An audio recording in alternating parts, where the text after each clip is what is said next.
고등부 담당하고 있는 박국희 목사라고 합니다.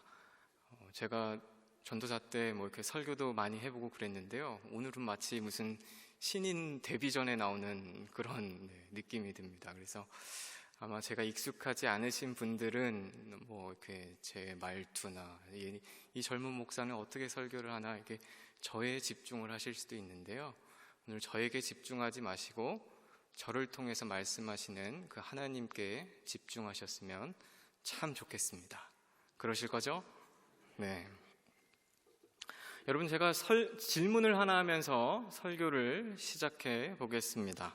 그 질문이 뭐냐면, 여러분이 만약 어떤 분야에 있어서 대가이고 그래서 함께 할 제자를 뽑아야 한다면 여러분은 어떤 사람을 제자로 뽑으시겠냐는 질문입니다. 여러분, 어떤 사람을 여러분의 제자로 뽑으시고 싶으십니까? 네, 대부분 아마 머리가 똑똑하고 영특한 사람을 뽑고 싶다. 제가 생각해도 똑소리 나는 제자가 하나 있다면 참 좋을 것 같습니다. 또 이 중에는 부족한 부분을 채워주는 사람을 내 제자로 삼았으면 참 좋겠다, 이렇게 말씀하시는 분도 있으실 것 같습니다. 한 분야에 몰입하다 보면요, 부족한 부분들이 많이 생기는데요, 특히 세대 간의 차이를 메워줄 수 있는 제자라면 참 좋을 것 같다는 생각을 하게 됩니다. 그리고 아마 대부분의 분들이 제자를 뽑을 때 이것을 가장 염두에 두실 것 같은데요, 자신이 쌓은 업적을 이어줄 사람, 바로 그 사람을 제자로 뽑겠다 말씀하시는 분들 많을 겁니다. 실컷 업적을 쌓았는데 그것이 끊긴다면 얼마나 슬픈 일이겠습니까? 그래서 그 업적을 잇겠다고 한다면 그 사람에게 내 제자가 될 수 있게 하겠다, 그렇게 말씀하시는 분들도 있을 것입니다. 자, 이렇게 각자 중요하게 여기는 바로 제자를 삼으실 것인데요, 여기서 제가 한 가지 더 질문을 해보도록 하겠습니다. 자, 그러면 제자 삼고 싶은 사람이 생겼을 때 뭐라고 말씀하시겠습니까? 절대 당신의 제자가 되고 싶지 않아요 라고 하는 그 사람에게 뭐라고 말하시면서 꼬시시겠습니까? 대가가 된다고 다가 아닙니다. 매력도 있어야 합니다. 날 따르면 생기는 게 많을 거야. 날 따르면 내 딸을 줄게. 날 따르면 지역과 국가 경제에 도움을 많이 줄 걸세. 진부하지만 이렇게 말씀하시는 분들도 있으실 것입니다. 아니면 말이 아니라 행동으로 보여줘서 그 사람을 혹시 제자로 만드실 그런 분들도 계십니까? 요즘 젊은 청년들 설득하기 참 쉽지 않은데요, 여러분 그때 어떻게 하시겠습니까? 어떤 말로 그들을 제자로 삼으시겠습니까? 제가 오늘 이런 질문을 설교 서두에 던지는 것은 오늘 우리가 읽은 본문에서 제자를 택하시고 부르시는 예수님을 만날 수 있기 때문입니다. 예수님은 도대체 어떤 사람을 제자로 삼으셨는가? 머리가 똑똑한 것을 보셨는가? 자신의 부족함을 보셨는가? 자신의 업적을 보셨는가? 그리고 어떤 말씀으로 그들을 따르게 만드신 걸까? 오늘 우리가 읽은 이 본문 말씀을 통해서 확인할 수 있기 때문에 이런 질문을 먼저 드려보았습니다. 네, 물론 여러분들도 잘 아실 것입니다. 예수님은 시몬, 베드로, 안드레, 야고보, 요한 같은 어부를 제자로 삼으셨다는 것을 잘 알고 계실 것입니다. 목수였던 예수님, 자신의 일과는 전혀 관련 없는 사람들로 제자 삼으셨습니다. 그리고 또 알고 계실 것입니다. 예수님은 이 어부들에게 나를 따라오라고 말씀하셨고 또 사람 낚는 어부가 되게 해주겠다는 그 말씀을 하셨다는 것 여러분들도 잘 아실 것입니다.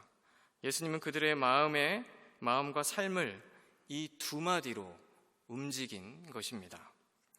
마지막으로 그들이 이 부름에 어떻게 반응했는지도 여러분들은 잘 아실 것입니다. 시몬 베드로와 안드레는 집과 그물을 버려두고 따랐고요. 야고보와 요한은 부모를 버리고 아버지를 버리고 예수를 따랐다고 본문은 이야기하고 있습니다. 예수님 때문에 매우 극적이지만 한편으로는 극단적인 선택을 한 것입니다. 그래서 우리는 이 말씀을 보면서 예수님은 참 능력도 좋으시다 이렇게 생각하게 되고요.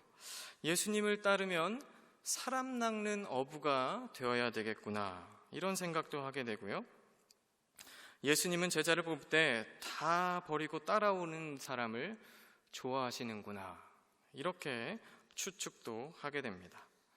또 한편으로는 제자들은 참 대단하다.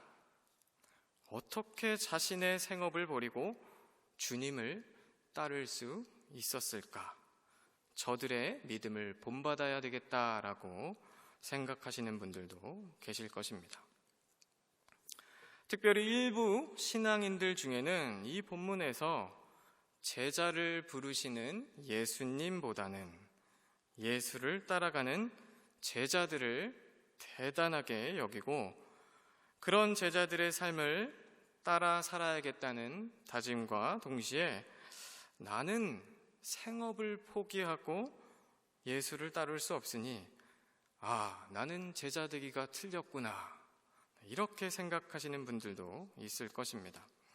또 이 본문과 관련된 설교들을 들어보면요, 전혀 예상치 못한 예수님의 선택에 어떠한 직업을 갖느냐가 중요한 것이 아니라 어느 자리에서든지 성실히 일하면 주님이 쓰신다.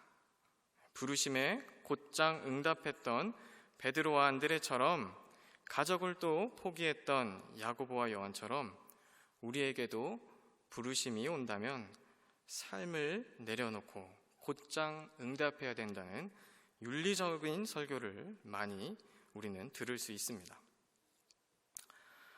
자, 그런데 여러분, 아무리 생각해도 이런 묵상과 설교가 우리의 현실과는 너무나 거리가 먼 것 같습니다.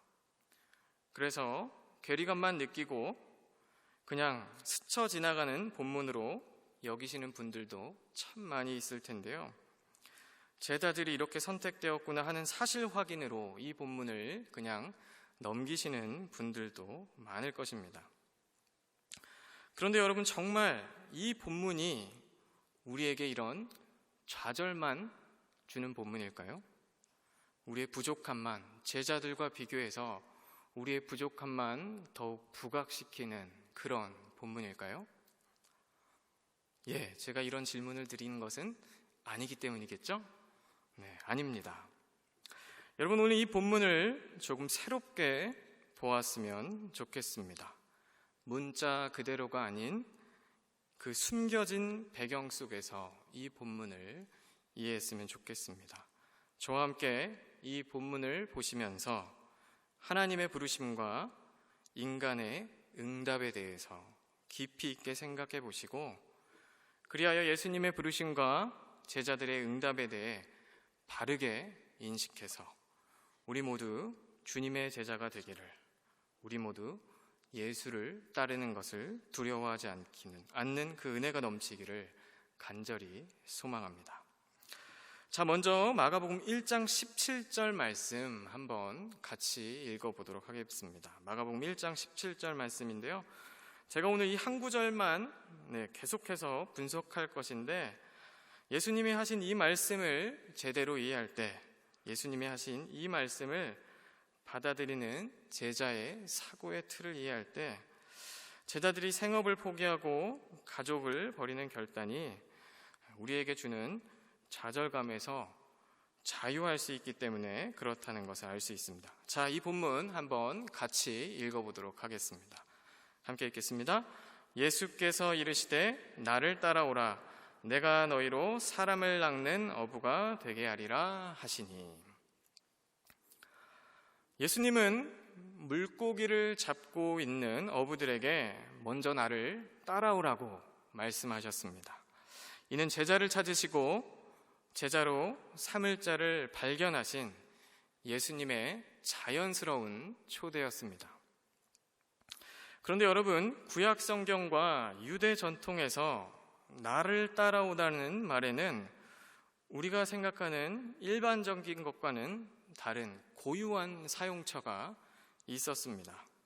신약 성서와 고대 유대교와 헬레니즘 연구에 아주 커다란 영향을 미친 마르틴 행겔 박사는요, 그의 연구를 통해서 유대 사회에서 선생 역할을 했던 랍비들은 누군가를 제자 삼을 때 나를 따르라 라는 말을 사용하지 않았다고 연구에서 밝혔습니다. 오히려 그와 반대로 유대 사회에서는 제자들이 스승을 직접 선택하고 그런 방식으로 스승의 문화에 들어가는 그런 일들이 많았다고 하는데요. 자, 그렇다면 이 나를 따르라는 표현은 도대체 어떨 때 사용했는가? 그 행엘 박사는 이 나를 따라오라는 표현이 사사기 3장 28절에서 모압과 전쟁하던 사사 에웃이나 또 사무엘상 11장 7절에서 암몬 사람들을 치기 위해 이스라엘 사람들을 모았던 사울에게서 찾아볼 수 있는 언어라고 이야기를 합니다. 자, 여기서 사사 에웃만 한번 보도록 하겠습니다.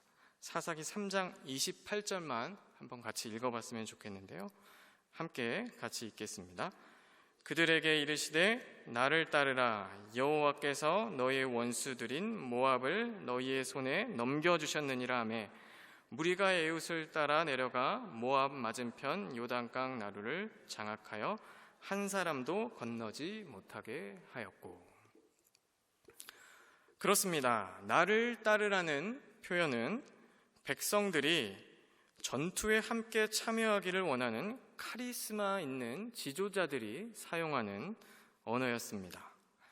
당시 이스라엘 백성들에게 이 나를 따르라는 말, 원어로는 듀테 오피소 무인데요. 직역하면 내 뒤에 오라는 이 말은 전쟁 가운데 있는 지도자들이 누군가에게 우리 편이 되어 함께 전투하자고 요청할 때 사용되는 그런 언어였습니다. 따라서 시몬 베드로와 그의 형제 안드레는 이러한 성서적 배경에서 나를 따라오라는, 내 뒤에 오라는 예수님의 말씀을 이해했다는 것을 우리는 알 수 있습니다. 나라를 잃고 로마의 속국으로 살아가는 그들의 현실 속에서, 그리고 정치적인 메시아, 즉 군사적 힘으로 이스라엘 땅을 되찾아줄 메시아를 기다리고 있는 상황 속에서 이 예수님의 나를 따르라는 이 순수한 부름을 있는 그대로 읽지 못했다고 볼 수 있는 것입니다. 그들은 나를 따라오라는 이 예수님의 부름을 로마 세력과의 전투로 초대하는 정치, 군사, 지도자의 초청으로 받아들였던 것입니다.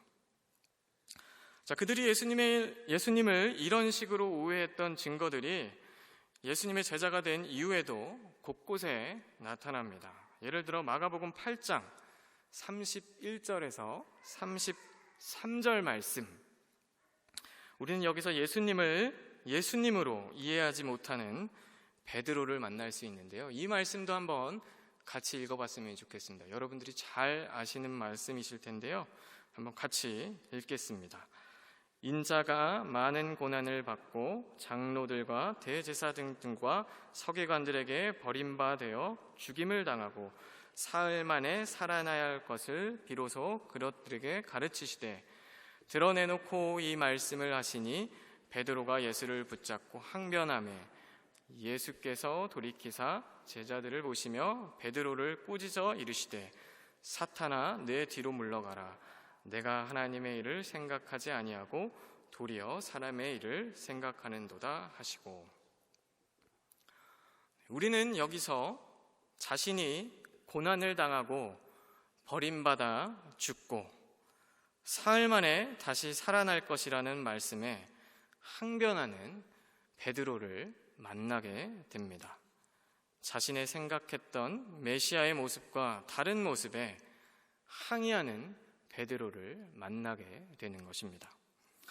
이것은 예수님이 전쟁하는 카리스마적 지도자가 아니었는데 베드로는 예수님을 여태까지 오해하고 있었다는 결정적인 증거인 것입니다. 네, 여러분, 그렇습니다. 이렇게 밝혀졌습니다. 베드로와 그의 형제 안드레는 예수님의 부름에 응답한 사람이었지만 겉으로는 예수님을 위해서 모든 것을 다 던지는 사람으로 보였지만 실제로는 예수님을 잘 모르는 사람이었습니다. 그는 자신의 생각에 사로잡혀 예수님을 따른 것이지 자기가 생각했던 메시아상에 붙들려서 예수를 따른 것이지 예수님의 의도 또한 제대로 이해하지 못하고 따르고 있었던 것입니다. 사실 나를 따라오라는 예수님의 그 부르심은 순수 그 자체였습니다. 나를 따라오라는 말에는 나를 따르면 십자가를 지고 가야 함을 담고 있었고, 나를 따르면 누구와 싸워 이기기보다는 죽임을 당하게 되는 것을 의미했습니다. 또한 자신의 것을 가난한 자들과 나누는 것이었고, 높은 자리가 아니라 낮은 자리로 가는 것을 요구하는 그런 말이었습니다. 물론 나를 따라오는 말에는 전투에 참여하라는 의미도 담겨 있었습니다. 하지만 그 전투는 사탄과의 전투, 악과의 전투일 뿐이었습니다. 하지만 베드로와 안드레는 나를 따라오라는 예수님의 참 의미를 이해하지 못했습니다. 그들은 직업을 내팽개치고 즉각 부름에 반응했지만 그들은 예수에게서 이스라엘의 정치적 메시아, 권력의 메시아를 보았을 뿐입니다. 그들이 보고 싶은 대로, 그들이 판단하고 싶은 대로 그렇게 예수를 따른 것입니다. 그들은 그렇게 다 버리고 예수를 따랐지만 가짜였던 것입니다. 그것이 바로 이제 막 부름받은 시몬 베드로와 그 형제 안드레의 이야기입니다. 자, 이제 우리 다시 한번 마가복음 1장 17절의 말씀을 다시 한번 읽었으면 좋겠습니다. 자, 아까 시작할 때도 읽었었는데요. 다시 한번 이 말씀을 또 다시 읽어보도록 하겠습니다. 함께 읽겠습니다. 예수께서 이르시되 나를 따라오라 내가 너희로 사람을 낚는 어부가 되게 하리라 하시니. 같은 말씀을 두 번이나 읽은 이유는 그들이 나를 따라오라는 예수님의 말씀만 오해한 것이 아니기 때문에 그렇습니다.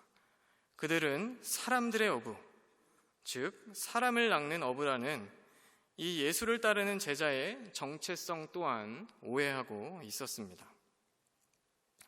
사실 구약과 이스라엘의 전통 속에서 사람 낚는 어부는 우리가 생각하는 복음을 전하는 자가 아니라 힘 있는 심판자를 의미했습니다. 예레미야서 16장 16절 말씀을 또 같이 한번 읽어봤으면 좋겠는데요. 함께 읽겠습니다.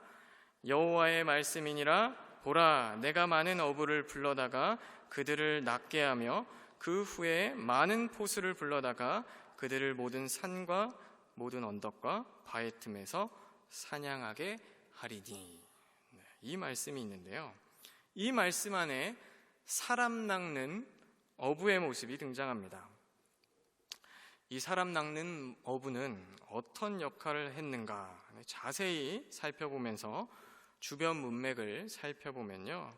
여기서 사람을 낚는 어부가 흩어진 사람들을 불러 모으고 그들을 구원하는 역할을 했던 것이 아니라 우상을 숭배하고 율법을 지키지 않는 자들을 심판하는 역할을 했다는 것을 우리는 이 본문을 통해서 알 수 있습니다.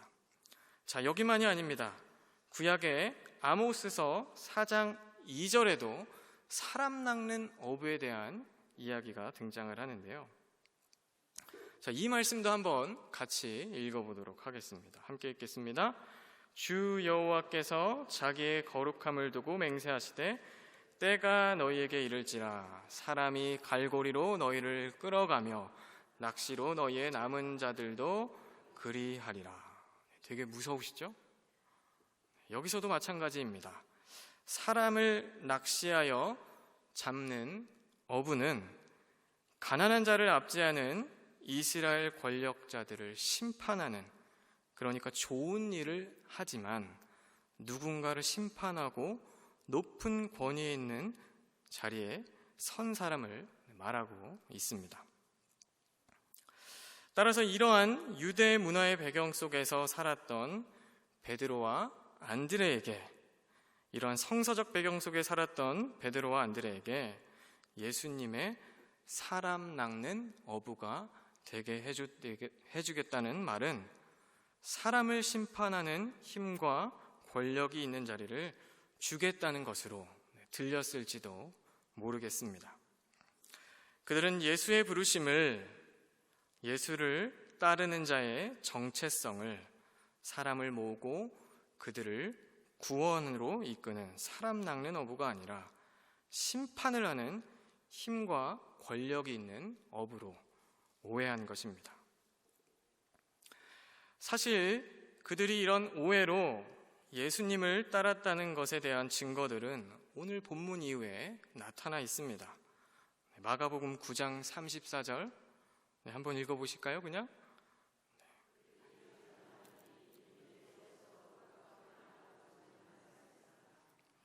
제자들 사이에서 서로 누가 더 크냐 싸우는 모습입니다. 또 마가복음 37절에 10장 37절에서 야고보와 요한이 예수님 다음으로 높은 자리를 요구하는 것을 보면 우리는 더욱더 잘 알 수 있습니다. 아마 여러분들도 보시면서 의아해하셨을 것입니다. 직업도 가족도 그렇게 다 버리고 예수를 따랐지만 이상하게도 뒤로 갈수록 크고 높은 것을 탐했던 그들을 보면서 의아해하셨을 것입니다. 다 버리고 헌신한 것 같지만 계속해서 엉뚱한 모습을 보이는 그들을 보며 왜 이럴까? 이렇게 궁금증을 가지셨을 수도 있겠습니다. 자, 그러나 이제 그 이유가 밝혀졌습니다. 여러분, 예수님은 제자들을 심판하는 어부로 부르신 것이 아닙니다. 누군가를 정죄하는 어부로 부르신 것도 아닙니다. 오히려 그들은 사람을 심판하는 것이 아니라 구원을 위하여, 복음을 위하여, 귀신을 쫓기 위하여, 병을 고치기 위하여, 천국의 비밀을 전하기 위하여 부름받았습니다. 제자들의 사역 속에는 누군가를 징계하는 사역이 포함되어 있지 않았다는 이야기입니다.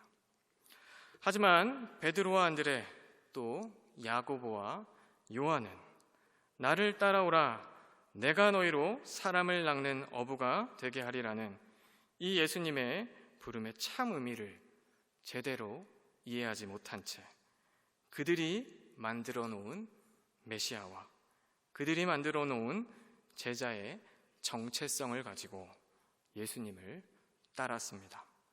다 버리고 엄청난 종교적인 액션을 취하며 예수를 따른 것 같지만 실상 그 마음속에는 인간적인 욕망이 꿈틀거리고 있었던 것입니다.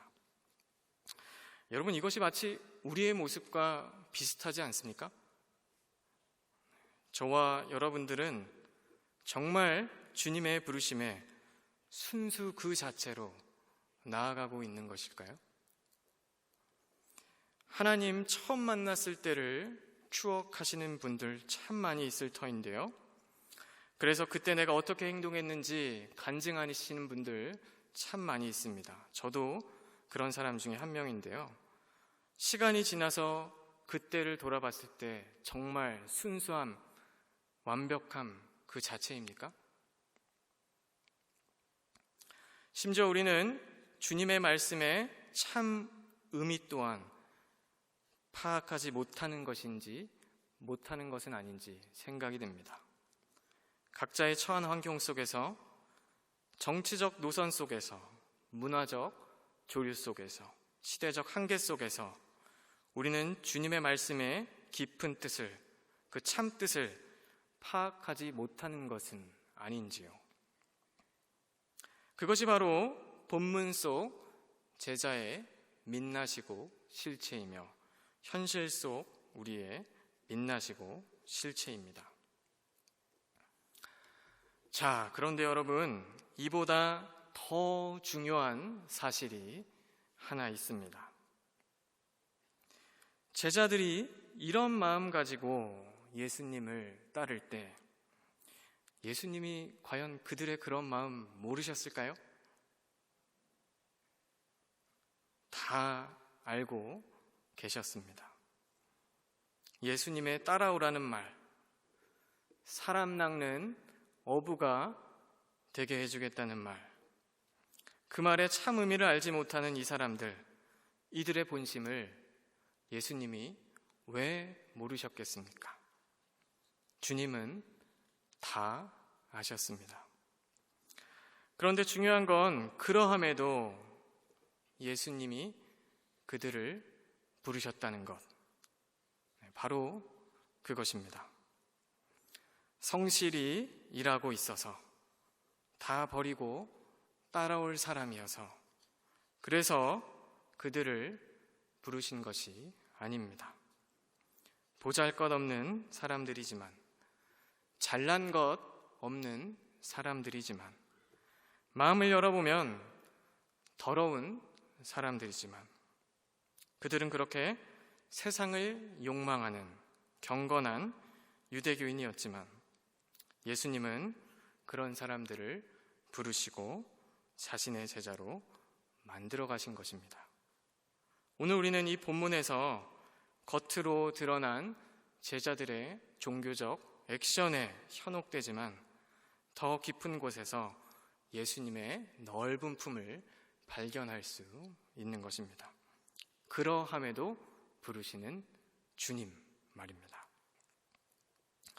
여러분, 여기 모인 저와 여러분들도 제자와 같은 상황입니다.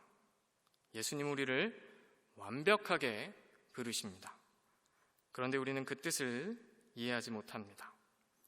예수를 따르는 것에 대해 매일매일 오해합니다. 잘 따르는 것 같이 포장하지만 내면 깊은 곳에는 예수가 없기도 합니다. 그러나 그러함에도 분명한 것은 예수님은 우리의 그런 부족한 결단과 따름에도 우리를 기다리시고 우리와 함께 가기를 원하신다는 것. 예수님은 우리의 그런 부족한 결단과 따름에도 우리를 기다리시고 우리와 함께 가기를 원하신다는 것.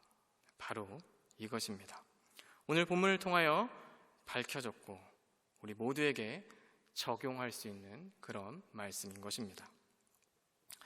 설교를 마치겠습니다. 오늘 설교 제목이 나를 따라오라 인데요, 저는 이 설교에 부제를 하나 붙여봤습니다. 그 부제가 뭐냐면요, 예수님의 완벽한 부르심과 인간의 부족한 응답 사이에서. 예수님의 완벽한 부르심과 인간의 부족한 응답 사이에서. 어떠십니까? 네, 그럴싸하죠? 네. 우리 인생이 그렇습니다.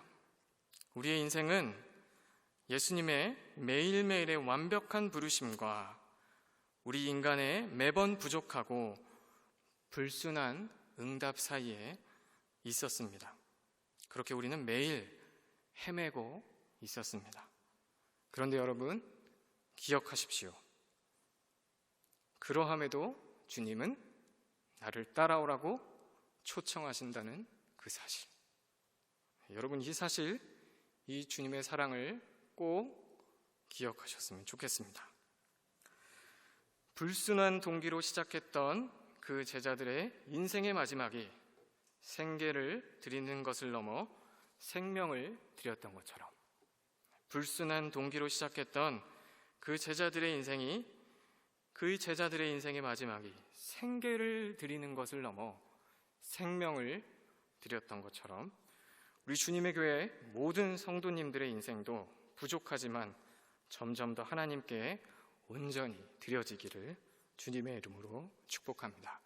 기도하겠습니다.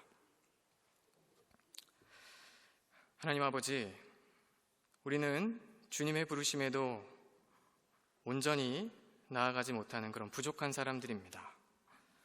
교회에서 직분으로, 신앙의 연수로, 겉으로 드러나는 행동으로 나의 신앙의 민낯을 감추려 하지만 주님, 우리의 삶과 신앙을 냉정하게 돌아보면 완벽한 부르심과 불완전한 응답 사이에 있습니다. 주님, 이런 저희를 불쌍히 여겨주시옵소서. 그러나 주님, 그러함에도 주님은 우리를 부르십니다. 우리를 제자 삼으시고 참 제자로 빚어가십니다. 이 주님의 놀라운 사랑에 매일 감격하며 살아가는 우리 모두 될 수 있도록 인도하여 주시옵고, 생계를 드리는 것을 넘어 생명을 드렸던 제자들처럼, 생계를 넘어 생명까지 드렸던 그 제자들처럼 우리를 하나님 나라의 일꾼으로 만들고 사용하여 주시옵소서. 예수님의 이름으로 기도드립니다.